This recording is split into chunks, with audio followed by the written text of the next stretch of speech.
In the 1930s, the Apex logging camp outside of Tucson was bustling. More than 100 men were hard at work on the Grand Canyon Railroad, women were cooking and managing homes, and children were playing and attending the newly built schoolhouse. Now all that is there is the trash they left behind.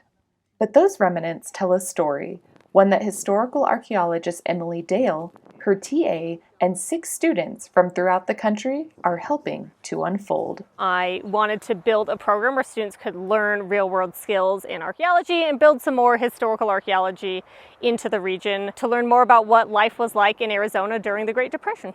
Dale partnered with the Kaibab National Forest to set up NAU's first archaeology field school at the Apex camp, where students get invaluable experience while earning college credits. I'm enjoying every part of it. It's a great experience, and I think everybody should have some kind of experience like this, just as far as just developing yourself as a person. For 1 month during the summer, Dale and her team spend roughly 8 hours a day at the Apex site, digging through remains and piecing together the puzzle that is this logging camp. One of my first finds was part of an Orange Crush bottle, which is surprising because I think of Orange Crush, as like a junk food kind of thing, but it was the prettiest bottle, and I got a part of the label. I was like, there's no way this is Orange Crush, and then I got more, and I was like, this is Orange Crush, and now I see them everywhere.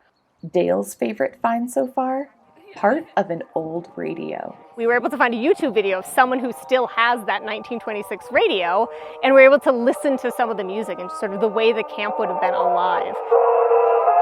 The students have been at the camp since May 31st and have already unearthed hundreds of items to catalog.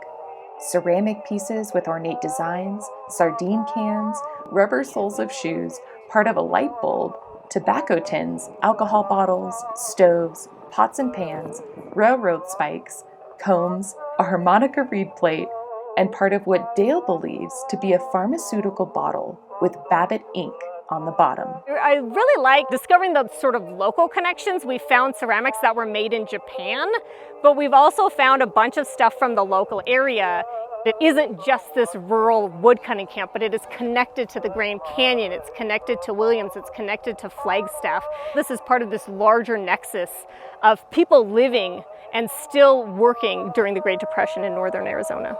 Para believes that historical archaeology is important because it gives glimpses into the past and allows relics, like those found at the Apex camp, to better define people of the past. Written records can only tell us so much about history versus what people leave behind, not always what people want to write down.